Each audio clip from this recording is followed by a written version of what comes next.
this week and how low prices could go from here. Let's bring in John Kilduff. He's the founding partner of Again Capital and a CNBC contributor. John, it's good to see you. Why do you think that the weakness in oil is so pronounced? Is it a supply issue on top of everything else that's going on, or is this just demand side, do you think? It's predominantly demand side, and good to see you again, Kelly, as well. Because, you know, when you guys talk so much about the stay-at-home stocks and the boom in other industries related to, you know, the advancement of digitization and all that, the elements of the pandemic and what the pandemic has caused in terms of our lifestyles boost those things. It does nothing but harm consumption of transportation fuels, because people are working at home, educating at home, staying at home. They're not getting in their car. They're not flying. And to a degree, we're getting less economic commerce. So even over-the-road truck traffic is below where it normally is. And this renewed outbreak of COVID-19 and the lockdowns in parts of Europe, it's just a body blow to the demand, actually, and to the psyche, I think, of the trading community, because we just can't seem to get past this pandemic.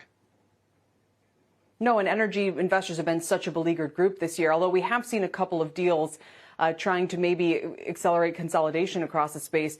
Before I ask you about that, though, let's just quite simply talk about how low do you think the price of oil could go from here? Well, there was some hope just a few weeks ago. We're coming into the Northern Hemisphere winter. The virus are in talks about treatments, and the vaccine were looking positive, and that's extremely positive for oil prices. But now we've sort of lost that hope about the pandemic calming, and I don't know, the virus and the treatment seem a little bit more elusive, and we're not going to have the kind of driving demand this holiday season that we typically would have.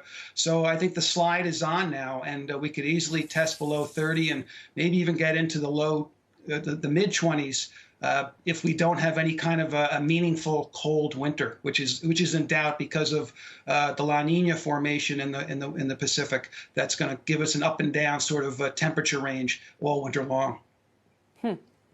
Well, I know you know it would be bad for oil prices, but I wouldn't mind it if it were a little bit more mild or stuck inside so much as it is. John, so finally, then let me go back to this question about deal making across the energy patch and what comes next. I mean, should we expect more consolidation, and how much more? There's no doubt about it. I think there's going to be a tidal wave of consolidation and even more bankruptcies, unfortunately.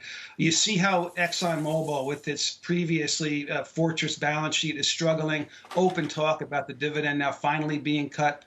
It shows you how dark the things are for the industry right now. These are some of the. I've been through several busts. This is the most bleak that I've seen it, and what I hear from the company operators themselves, that these are stark times, Kelly. So these low prices are going to do what they do, which is to reorder things and consolidate and rationalize the industry. And we'll see if we're not sowing the seeds of a price rise and tightness down the road again. But for now, we're going to see both. Shepard Smith here. Thanks for watching CNBC on YouTube.